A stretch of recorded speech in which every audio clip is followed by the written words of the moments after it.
Hello everyone, this is Johannes. And this is Sunniva. And you are watching Board Gaming Ramblings. And today we are taking a look at Witchstone. This is a new game from Rani Knizia and Martino Chiacchiera, and it's published by Hook and Friends and R&R Games. Yes, and it plays from 2 to 4 players in about 60 to 90 minutes. Yeah, this was a game we basically had not heard about before we got to Spiel. It was on our list.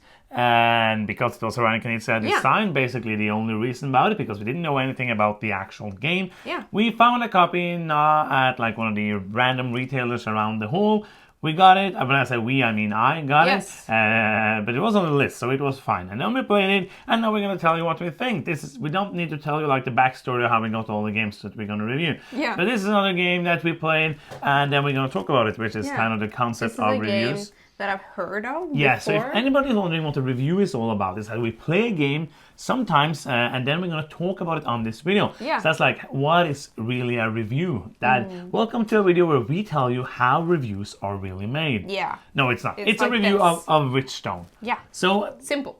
in Witchstone, you are a witch and there's a stone called Witchstone. Basically, it's a very abstract game where you are having a cauldron in front of you where you place little action tiles, and the action tiles have 2 different actions on them, and when you place it down, you're going to do the actions on that tile. If you place those actions adjacent to similar symbols, not similar, the same symbol, you're going to be able to then do the action multiple times to get better and do combos, basically, because you're only going to place 11 of these tiles, so you need to be able to do many more bonus actions throughout the game. And that's basically what you're going to do. Most of the actions are moving on tracks to get other bonuses or placing things on the board to make kind of like a Ticket to Ride movement or like a route building thing, moving your witches around to different locations. That is basically what you're doing in this game. So, before we go like into all the stuff, let's just briefly talk about the artwork and the component. Anything you want to add? Is there anything here that, like, how does it look? Is it good? Is the quality good? Stuff like that. I think like it has the table presence. When all the colors start branching out on the main board, it looks really beautiful. Yeah. I like the artwork. I think the components are of good quality. Yes. I like the little gems or something that you place on the middle of your board. Those are nice, but overall it's a nice quality of the components. I would say so. One thing though, which is like starting to be my biggest pet peeve. This is a game for 4 players. Why would you include 1 player aid? Well, in the game's defense, it's not like a lot of times I'm missing a player aid in my life. No, but why not make 4? And the problem is that this is a game where you will be able to do an action many times. Yeah. And on the player aid, like everybody has their own component with an animal, they can place on the player aid to see how many actions they have left. But you only have 1 player aid, so in a game where there's a mechanic that uses the player aid, you have to send the player aid around the table. Yeah, it's a little clunky. I would rather pay another $1 to get 3 more player aids. Yeah. Why? This is not a very complex game, but why every single game, except maybe Yahtzee, should have a player aid for every player in the game? Stop doing it. Let's talk about this game. I'm annoyed by that, but it didn't stop me from liking the game. Yeah. So playtime and player count. We played with all player counts for this game, and I think all of them works very well. Yeah. I think it scales good. It's a lot of the things you do your own little puzzling, multiplayer solitaire, but on the board it gets stricter and more like interaction with more players. So it's more important to, for example, build certain routes when we're playing with 4, because then it's a little harder to get to those some of the contracts or something that you can take. Yes. I think the playtime for this game is amazing. First time we played was 4 players, so it usually takes a bit more time first time we play. 75 minutes, so 1 hour and 15 minutes. It took about an hour with 3 players. That also could be slow, like simpler or quicker, I mean. And 2 players, it took half an hour. And that's a lot of game in such a short time. We're going to talk more about that, but I like this game a lot. Oh, yeah, and I agree. think that one of the things that makes the game so good is that it is that quick. Like if you can play a 4-player game in an hour and get this much like meat and crunch out of it, I think it's a very good game. Oh yeah, I agree. I'm very happy with the playtime as well, and it feels like the time flows by because you're getting to the end of your like stack of action pieces, and you're just like, oh, only 4 actions left. Okay, now I have to actually think a little about what do I want to accomplish before the game ends. That is true. There's only 11 rounds, and we're going to talk more about that. Let's go into gameplay because the transitions are very like important in board gaming ramblings. Gameplay time. Gameplay, and you have like gameplay, you edit in some cool like transitions. I'm gonna do like a 90s thing where like there's a 3D thing. There's like gameplay coming in and going out again. Okay, cool. It might be here. I don't know. So yeah, let's talk about the gameplay. Yes. It's very simple. What you're doing on your turn is basically deciding between 5 action pieces, tiles that you have available, and placing one in your cauldron, and then executing all of those actions, which is the similar symbols adjacent to that if there are more, which makes for some really cool moments with awesome combos, which I really enjoy. But usually your turn is over pretty quickly, especially in the beginning when you have few symbols that you're going through the motions with. So it's very simple and very fast the turns. I have not played a game in a while, but the game Ingenious from Ronnie Knizia has the same tiles. The 2 tiles with different symbols, but then basically you do the same thing as here, but you then move on the tracks. And then there's a Ronnie Knizia thing where you only score the least one, so it's very different. But like the core thing here is that Ingenious with 2 different things, and you want to place it so that you can maximize the use of the different symbols, basically. Yeah, I really enjoy that puzzle because you're between this thinking, okay, I want to do this action, but I can do a very small version or a very bad version of that action with only 2 or 1 symbol of that. Okay, is it then worth it to do that action when I can match this symbol over here and get to do 6 of this action, which I don't really need right now, but I can do it. And then you also think on how you build your cauldron, because you're starting with these symbols in the edge that basically can give a little boost to start with, and then you kind of decide where to focus your symbols on based on what you're starting with, kind of. Yeah, because you're starting with 5, and if you have like 3, 4, or 1 action in that, you're probably going to start by doing that action, because getting better actions early is really good. Yes. So I would not say, do you agree with like there's no really hard choices? No, I agree. It's more like of it's a nice weight. It's not AP moments for me, but I think my decisions are meaningful, and there is more tactic to them than strategy, because you want to like form your actions based on what you have available at all times. You're drawing all of the action tiles, but you're not placing all of them. You're placing 11 of 15. But you have everything available, but I think it's a very bad move to wait for a specific tile like a long time, because if it's the last time that comes up, then you have like you're making your options very limited. Yeah, but you can set up a space for it, because you know you're going to get all the tiles. So you can like, okay, I'm setting up this space empty so I can place then when I get it that tile and do that cluster of actions. Yes, that's true. I would say one thing, that there's nothing that feels new or like fresh in this game.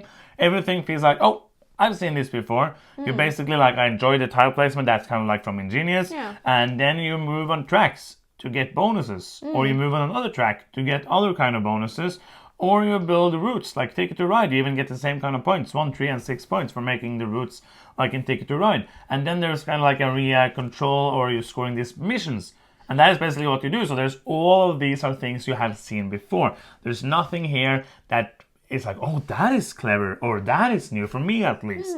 But I still think that everything is just so fun. And for me, I don't have to play a game where it doesn't have to be like, it can be, I like things that are new, but new isn't always good. And this is just like a new packaging, a new way of doing these mechanisms in a very smooth and very fun way. Yeah, I agree. They have taken a lot of solid mechanisms and blending them perfectly. I think like the combos are really what drives this game, that makes it's a little addictive, because you're thinking to yourself, oh, on this turn, because you only have so and so many actions, and this turn I want to push this gem out there, and then that will generate 2 more actions of this. Maybe that is a witch action. action that makes you put a witch on your the board, and then you move that witch to another bonus tile, because you can get this change of reaction, and that is really satisfying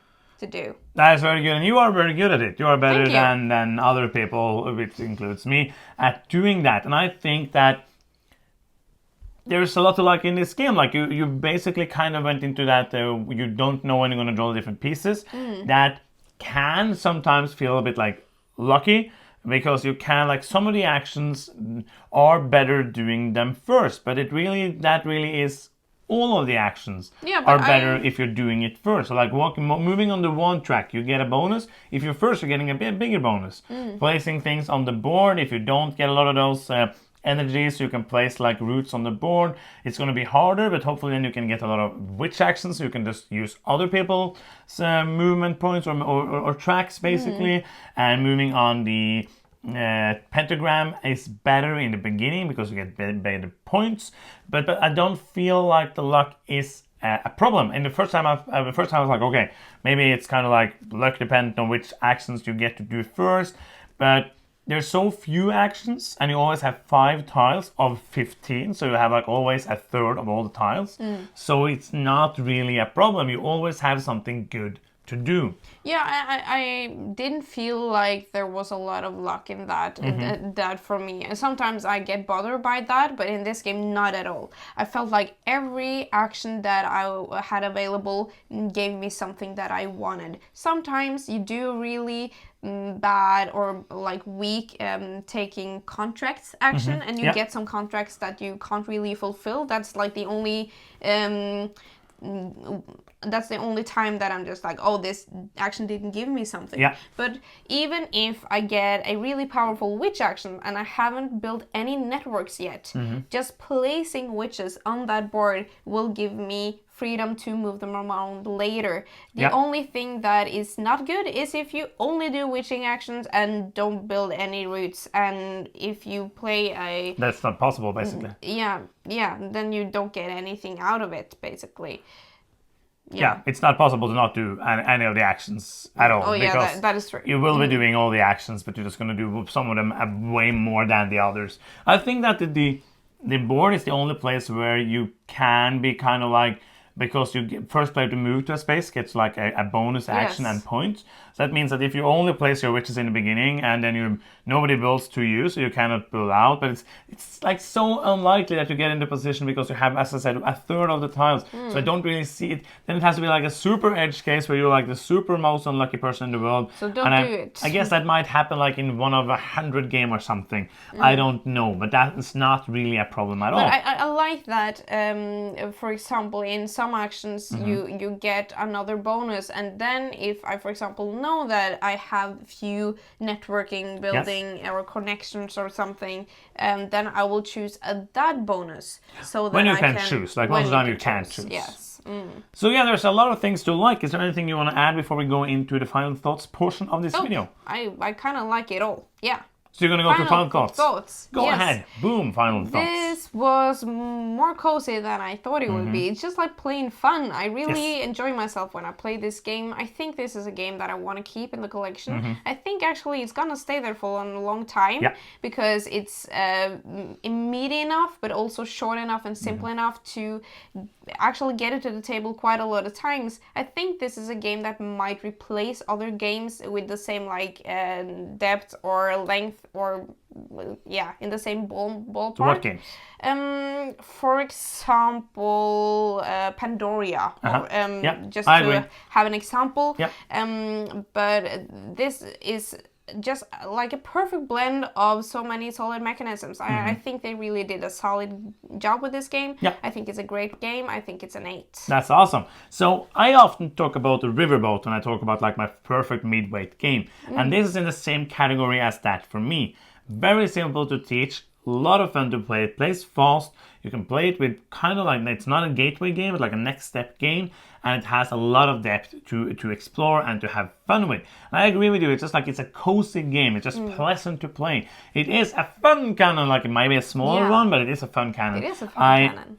Very much, this was a big surprise. I saw many people saying like online, saying, oh, this is a great game, and I'm always like trying to not get hyped by that, but I really wanted to play it before I heard too much, and I really enjoyed it. I think this is one of my biggest surprises of the year, because I didn't see where it was coming from. It feels kind of non-Reiner Knizia, so I'm interested to see how much Reiner Knizia has actually done on the game. Yeah. Maybe it was just like somebody saying, hey, the thing from Ingenious, can I do that? Yeah. Yes, if you put my name on the box. It might have been that, I don't know. That's the hard part about these kind of co-designs. We don't know how much what was. Whatever it is, it's working. It's working. Yeah, it was just a very different Reiner Knizia game. It felt very Euro-y to be a Reiner Knizia. Yes. But I absolutely adored it. I liked it a lot. I'm going to give it an 8 as well. A very solid game, and I can highly recommend getting it if you like midweight games, or if you just want like a hour-ish game that you can play with. I guess you can play the 4 players in an hour if you play it a few times, with a lot of depth to it and just fun Euro-y stuff. Cool. So that's it. Yeah. If you are still here and you have not subscribed, you can do it now by clicking the subscribe button. It's free and it's fun and it makes us happy. If you want to do something that's not free but still fun and makes us happy, you can go to patreon.com/boardgamingramblings and support us there. And that is the end of the video. Thank you so much for watching. I'm Johannes. I'm Sunniva. And you've been watching Board Gaming Ramblings, and bye bye.